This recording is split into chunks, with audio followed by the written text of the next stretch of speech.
महाकुंभ 2025 प्रयागराज में शुरू हो चुका है और मकर संक्रांति पर पहला शाही स्नान जिसका नाम अब अमृत स्नान है वो भी हो चुका है। लेकिन पहले मकर संक्रांति पे करोड़ों लोग त्रिवेणी संगम घाट पर स्नान करने पहुंचे और ऐसे में परेशान भी हुए, आपस में एक दूसरे से बिछड़ भी गए, लोग रो भी रहे थे, बहुत ज्यादा परेशानी हुई कि भीड़ बहुत ज्यादा थी। ऐसे में अगला शाही स्नान मौनी अमावस्या 29 जनवरी को होने वाला है। बहुत से भक्त मौनी अमावस्या पर शाही स्नान करने वाले हैं। तो कैसे आप मौनी अमावस्या पर अगर आना चाहते हैं शाही स्नान करने तो कौन सा तरीका सही रहेगा मौनी अमावस्या पर त्रिवेणी संगम पर आकर स्नान करने के लिए, कैसे आपको रेलवे स्टेशन से त्रिवेणी संगम तक पहुंचना है, बस स्टॉप से कैसे त्रिवेणी संगम तक पहुंचना है, साधु संत अमृत स्नान करने के लिए निकलते हैं तो कैसे आपको वो देखने को मिलेगा, कैसे आप अखाड़ा क्षेत्र में जाएंगे और कैसे आप वनडे की ट्रिप कंप्लीट करके शाही स्नान करके अमृत स्नान करके वापस एक ही दिन में जा सकते हैं। ये सारी जानकारी आज आपको हमारे इस वीडियो के माध्यम से मिलने वाली है। वीडियो बहुत इन्फॉर्मेटिव होने वाला है, इसलिए वीडियो को आखिर तक देखिएगा। छोटी छोटी जानकारी आपके बहुत काम आएंगे। तो चलिए वीडियो को शुरू करते हैं। तो सबसे पहले बात करते हैं कि आप कैसे पहुंचेंगे प्रयागराज महाकुंभ स्नान करने के लिए। तो सबसे अच्छा तरीका है बाय ट्रेन। महाकुंभ 2025 प्रयागराज आने वाले भक्तों के लिए जो स्नान करना चाहते हैं उनके लिए प्रयागराज में मुख्य रूप से 9 रेलवे स्टेशन से ट्रेनें चलाई जा रही है। यहीं तक यात्री आएंगे और यहीं से फिर त्रिवेणी संगम तक जाएंगे, जिसमें से सबसे पहला है प्रयागराज जंक्शन, दूसरा सुबेदारगंज जंक्शन, तीसरा Naini junction, Chheoki junction, Rambagh junction, Jhusi junction, Phaphamau, Prayag junction, Prayagraj Sangam. इन्हीं रेलवे स्टेशन पर आने के बाद सभी भक्त प्रयागराज महासंगम मेला क्षेत्र में पहुंचेंगे और त्रिवेणी संगम पर जाकर स्नान करेंगे। एक चीज मैं फिर बता दूं इस वीडियो में भी कि प्रयागराज संगम, प्रयागराज जंक्शन, प्रयाग जंक्शन ये तीनों अलग अलग रेलवे स्टेशन है, इसलिए कंफ्यूजन नहीं होना है। क्योंकि जब आप स्नान करके वापस आएंगे तो आपको अलग अलग स्टेशन पर भेजा जाएगा वापस जाने के लिए, तो वहां पे थोड़ा सा कंफ्यूजन आपको हो सकता है। इसलिए मैं बार बार ये जानकारी आपको हर वीडियो में दे रहा हूँ कि इन तीनों स्टेशन के बारे में आपको बिल्कुल भी कंफ्यूजन नहीं होना है। और एक बात मैं बता दूं, प्रयागराज संगम रेलवे स्टेशन वैसे भी मौनी अमावस्या से एक दिन पहले और एक दिन बाद तक बंद रहेगा, तो वहां तक कोई ट्रेन नहीं जाएगी, वो प्रयाग जंक्शन तक ही जाएगी। तो जो लोग लखनऊ की तरफ से आ रहे होंगे, दिल्ली की तरफ से वह लखनऊ पहुंचेंगे, उनको वहां पे दिक्कत आएगी कि उनकी ट्रेन अगर प्रयागराज संगम रेलवे स्टेशन के लिए टिकट हुआ होगा तो उनकी ट्रेन उनको प्रयाग जंक्शन पे ही उतार देगी, उनको प्रयाग जंक्शन से ही त्रिवेणी संगम तक जाना होगा। तो ये तो बात होगी आप अगर ट्रेन से आएंगे तो कौन से रेलवे स्टेशन पर आना है। तो अगर आप झूसी नैनी की तरफ से आएंगे तो फिर आपको पैदल ही जाना पड़ेगा। सबसे पहले आप अखाड़ा क्षेत्र में पहुंचेंगे, पंटून नंबर पीपे वाला पुल जो है 10 नंबर बना उसके ठीक सामने आप पहुंचेंगे और वहां से पैदल पूरा अखाड़ा क्षेत्र क्रॉस करने के बाद आप पहुंचेंगे त्रिवेणी संगम की तरफ। और जो लोग प्रयागराज जंक्शन, रामबाग, प्रयाग जंक्शन इस तरफ से आएंगे वो लोग त्रिवेणी संगम की तरफ भी बड़े हनुमान मंदिर की तरफ से जाके शास्त्री वृत्त के नीचे से होते हुए जो नागवासुकी वाला मंदिर बना हो उसी रास्ते से सभी लोग पहुंचेंगे त्रिवेणी संगम के लिए। अब बात करते हैं आना कैसे। तो जैसे आप जिस भी रेलवे स्टेशन पे आएंगे, आपने बहुत सारी रील देखी होंगी कि भाई शटल बस की सेवा चलाई जा रही है, फ्री में बसें चलाई जा रही है। लेकिन मकर संक्रांति पे मैंने मकर संक्रांति पूरी कवर किया, आपके लिए वीडियो भी बनाया। तो मैं बता दूं इतनी ज्यादा भीड़ थी ना, कहीं पे कोई ना शटल बस सुविधा लोगों को काम आई है, ना कोई ई रिक्शा मिला है। जितने भी भक्त पहुंचे हैं भाई वो पैदल ही महाकुंभ 2025 में त्रिवेणी संगम तक शाही स्नान वाले दिन पहुंचे। तो अगर आप भी मौनी अमावस्या पे आना चाह रहे हैं तो मैं एक बार फिर आपको बता दूं, पहली बात तो यह है कि जितने भी लोग आएंगे सबको पैदल ही त्रिवेणी संगम तक जाना होगा। दूरी की बात करें भाई तो लगभग रेलवे स्टेशन जो बना है प्रयाग जंक्शन, प्रयागराज जंक्शन, इनसे जो दूरी है लगभग वो 5 से 6 किलोमीटर के आसपास की पड़ती है त्रिवेणी संगम की। तो आपको पैदल ही जाना पड़ेगा। और इधर आप नैनी झूसी साइड से आएंगे तब भी आपको 5-6 किलोमीटर पैदल चलना पड़ेगा। रामबाग की दूरी 7 किलोमीटर के आसपास है तो रामबाग थोड़ा दूर पड़ेगा। और फाफामऊ से आपको ई रिक्शा मिल जाएगा 3 किलोमीटर के लिए, उसके बाद आपको पैदल ही त्रिवेणी संगम तक जाना होगा। तो आप ये मान के चलिएगा कि अगर आप आते हैं तो अगर 10 से 15 किलोमीटर आप पैदल चल सकते हैं, तभी आपको मौनी अमावस्या पे शाही स्नान वाले दिन प्रयागराज पहुंचना चाहिए, अन्यथा आपको शाही स्नान पे नहीं आना चाहिए। आप परेशान हो जाएंगे। छोटे बच्चों को लेकर ना आए, कोशिश करें। जो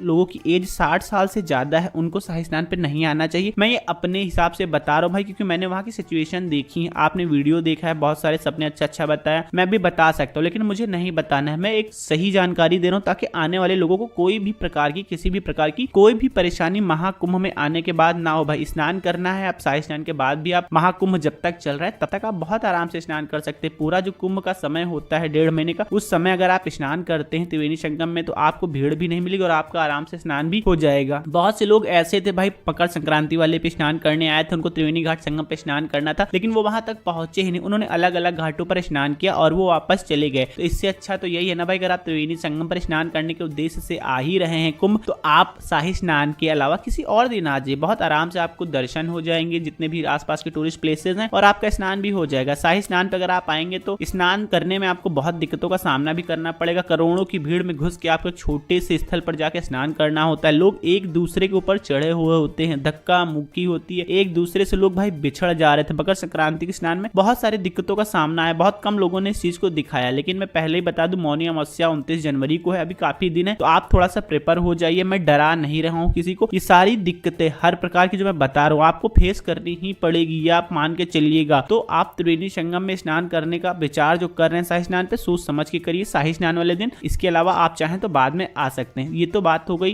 कैसे आप आएंगे। अब बात करते हैं आपको स्नान कैसे करना है। तो आप कोशिश करिए अपने लिए ट्रेन ऐसी करिए जो 29 तारीख को आपको स्नान करना है तो 28 की रात में 10 बजे से लेके सुबह 29 की 6 बजे तक आपको प्रयागराज लाके छोड़ दे। प्रयागराज आप जिस भी स्टेशन पे उतरेंगे आपको पैदल ही जाना होगा। समय लगभग 1.5 से 2 घंटे का लग जाएगा पैदल जाते हुए त्रिवेणी संगम तक। तो त्रिवेणी संगम अगर आप सुबह सुबह पहुंचते हैं 3 बजे से लेकर 4 बजे तक 5 बजे तक, तो आपको थोड़ी भीड़ हल्की देखने को मिलेगी। 5 बजे के बाद अखाड़े वाले निकलना शुरू हो जाते हैं और बहुत से लोग सिर्फ अखाड़े स्नान करने जाते हैं, उनको देखने के लिए जाना चाहते हैं, उनके साथ स्नान करना जाना चाहते हैं। तो भाई आप स्नान को नहीं रोका जाएगा इस बार, कोई भी स्पेशल प्रोटोकॉल नहीं। साधु संत स्नान करें, इसके अलावा आप भी वहां पे स्नान कर सकते हैं, लेकिन इतनी भीड़ में स्नान करने की कोई भी जरूरत नहीं। कोई भी दुर्घटना हो जाएगी तो भाई आपको बताते नहीं बनेगा। तो ऐसी लापरवाही बिल्कुल भी न करें। साधु संत स्नान करते हैं, उसके अलावा बगल में आप स्नान करिए, साथ में स्नान करने की कोशिश ना करें। और अगर आपका उद्देश्य सिर्फ शाही स्नान पर, जिसे कि अमृत स्नान कहा जाता है, उस दिन आपको त्रिवेणी संगम पर आके स्नान करना है, तो मैं एक तरीका बताता हूँ। आप आराम से सुबह सुबह जितने बजे भी आएंगे आपको आना है और वहीं पे सेक्टर नंबर 6, 7, 8, 9, 10 इन सभी में जाइए। वहां पे आश्रय केंद्र बनाए गए हैं गवर्नमेंट की तरफ। यहाँ पे आपको रुकने की व्यवस्थाएं हो जाएंगी। थोड़ी सी दूरी पड़ती है त्रिवेणी घाट संगम से, लेकिन अगर आप इधर प्रयाग जंक्शन से आएंगे तो आपको रास्ते में पड़ जाएगा। तो आप वहां जाइए, वहां पे नाइट स्टे कर लीजिए और सुबह सुबह 10 बजे के बाद आराम से सो के उठिए। 10 बजे के बाद तब आप निकलिए त्रिवेणी घाट संगम पर स्नान करने के लिए। 10 बजे के बाद आपको थोड़ी सी भीड़ हल्की होती दिखेगी, क्योंकि अखाड़े वाले भी अधिकतम स्नान बड़े बड़े जो अखाड़े वो कर लेंगे। बाकी छोटे छोटे अखाड़े वाले तो दिन भर भाई स्नान करते हैं, और जाके आप तब स्नान करिए तो थोड़ी सी भीड़ कम हो जाएगी। तो आपको आसानी से त्रिवेणी घाट संगम में स्नान करने का मौका मिल जाएगा मौनी अमावस्या वाले दिन। इसके बाद स्नान करने के बाद आपको सिर्फ यही काम करना है। अगर आपकी उसी दिन की वापसी, तो आपको कहीं भी इधर उधर नहीं जाना है, आपको चले जाना है अखाड़े क्षेत्र में। अखाड़े क्षेत्र में जाने के लिए आपको 10 नंबर पंटून पुल, 7 नंबर पंटून पुल से, मतलब पीपे वाले पुल से आपको उस पार जाने दिया जाएगा। आप थोड़ा बहुत अखाड़ा क्षेत्र एक्सप्लोर कर लिए। साधु संतों से मिलना है, साधु संतों से मिलिए, क्योंकि महाकुंभ में सबसे जरूरी साधु संतों से मिलना और उनके दर्शन करना, क्योंकि हर जगह पे आपको ये सौभाग्य प्राप्त नहीं होता है। तो आप आराम से जाइए, अखाड़े में थोड़ी बहुत देर विजिट करिए। लंगर वगैरह, भंडारा वगैरह भी आपको अखाड़ा क्षेत्र में ही देखने को मिलेगा। इसके अलावा जिधर त्रिवेणी घाट है, जहाँ पे स्नान करने की मैं बात कर रहा हूँ, जहाँ पे स्नान करेंगे वहां पे आपको छोटी छोटी दुकानें देखने को मिलेंगी, जहाँ पे आपको महंगाई भी देखने को मिलेगी। मतलब चाय 20 रुपए, समोसा 18-20 रुपए, खाना काफी महंगा सारी चीजें थी भाई, क्योंकि बहुत ज्यादा भीड़ होती, तो बहुत ज्यादा लोगों को दिक्कतें हुई मकर संक्रांति में। उसी हिसाब से मैं मौनी अमावस्या की ट्रिप आपको दे रहा हूँ। तो अभी मैं था कि अखाड़ा क्षेत्र आप विजिट करेंगे। अखाड़ा क्षेत्र विजिट करने के बाद मान लीजिए आपकी ट्रेन 10 बजे रात की है, तो आपको 6 बजे ही त्रिवेणी घाट से निकल लेना है, मतलब मेला क्षेत्र से निकल लेना है। 2 से 2.5 घंटे आपको स्टेशन पहुंचने में लग जाएगा। कई जगह रास्ते में भी लोगों को रोक दिया जा